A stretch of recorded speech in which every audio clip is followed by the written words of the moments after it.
Lobby Tools, legislative news and information systems, on the web at lobbytools.com.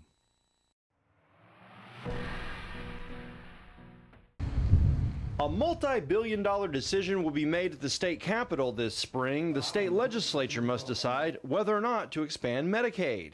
The expansion would allow an extra 1 million people to claim benefits. And the people in charge of making the decision are the same folks who challenged Obamacare in court.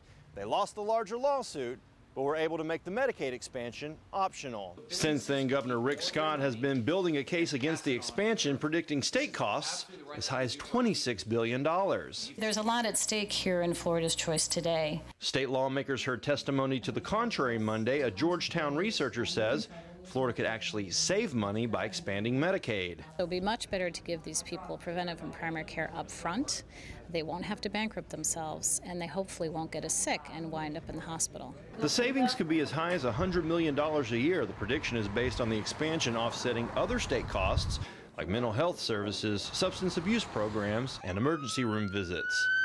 We are spending some taxpayer dollars on these folks already, so we think the state should take a careful look at its budget, see where some of these costs are today, pick up the federal dollars to cover those folks primarily at federal cost, and give them better care in the bargain. The study fingers prevention is the main source of the cost savings. Still, opponents aren't ready to bite just yet.